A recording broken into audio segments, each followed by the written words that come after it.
Nous avons un invité dans cette édition. Il s'agit du président de la Fédération des associations de donneurs de sang bénévoles, M. Jean-Bosco Zoundi. Bonjour. Bonjour, madame. Alors, M. Zoundi, vous organisez aujourd'hui même, 18 juillet, un événement important, la nuit du donneur de sang bénévole. Quels sont les objectifs de cette activité? Je vous remercie. Effectivement, aujourd'hui, 18 juillet 2025, la Fédération des associations des donneurs de sang bénévoles, en collaboration avec le Centre national de transfusion sanguine, organise la deuxième édition de la nuit du donneur de sang à 20h00 à Azalai Hotel. D'accord. Est-ce que tout le monde peut y prendre part?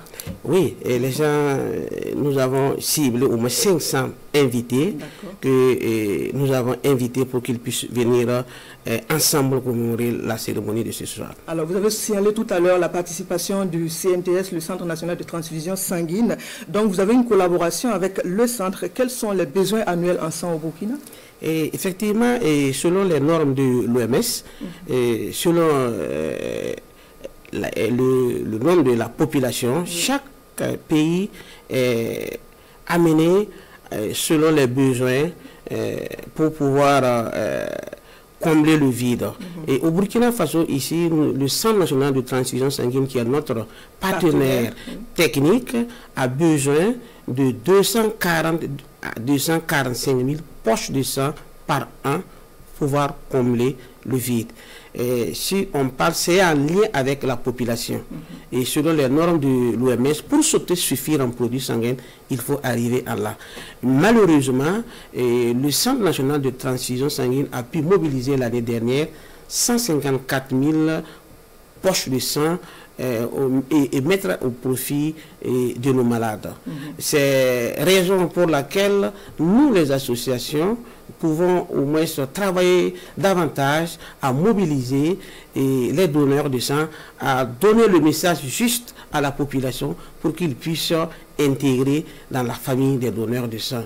Je m'en vais pour preuve, pour montrer rien que 2 semaines, les membres du gouvernement ont bien voulu répondre à l'appel du Centre national de transfusion sanguine en cette période de défi pour montrer l'exemple, l'amour que les membres du gouvernement de notre pays aussi a pour son pays.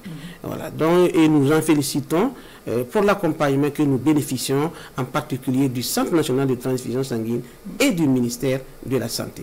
Alors, est-ce qu'avec la contribution de la Fédération des donneurs de sang que vous êtes, est-ce que vous arrivez à combler le gap qu'il y a au niveau du CNTS? Et il faut reconnaître que le Centre national de transfusion sanguine arrive à faire deux distributions par jour. Il y a la distribution nominative, et ceux qui viennent chercher le sang varient entre 70 à 80 personnes par jour. Et il y a les expéditions dans les différentes banques de sang. Je parle des hôpitaux, comme Yalardo, comme Bordeaux, et qui passent de 100 par jour. Mais ils distribuent au moins une distribution 4 fois par jour. Donc les besoins varient entre 300 à 400 distributions par jour vers les banques de sang. En période de défi à l'heure actuelle, du mois de juin en septembre. Et vous êtes sans ignorer aussi que les plus grands donneurs de sang, ce sont les élèves et les étudiants. 70% de ceux qui donnent de leur sang au Burkina Faso sont les donneurs, sont les élèves et les étudiants. Mais en cette période, ces étudiants, ces élèves sont où? Ils sont dans la nature. Ils sont en vacances. Ils sont en vacances, mais ils sont dans la nature. Il est de notre devoir de travailler à les mobiliser, aller envers les églises, les mosquées, les confessions religieuses d'une manière générale, les marchés et yards, sans oublier les FDS, qui donnent aussi beaucoup de leur sang. Est-ce qu'on peut parler de façon globale des activités que vous menez au sein de cette fédération? Et nous, c'est la mobilisation sociale. L'aspect technique est réservé au Centre national de transfusion sanguine. Voilà. Alors, la saison des pluies qui s'est installée avec son corollaire aussi de maladies qui nécessitent davantage de besoins en sang, comme vous l'avez signifié tantôt, avec le départ en vacances des élèves et des étudiants. Quel message vous avez à l'endroit de la population de façon générale, ou bien si vous avez un public cible? J'aime dire, nous, là où il y a le sourire et il y a tout regroupement d'hommes, nous sommes prêts à y aller. Et j'aime dire, nous sommes comme un bon journaliste. Quand un bon journaliste se lève le matin, il court derrière l'information.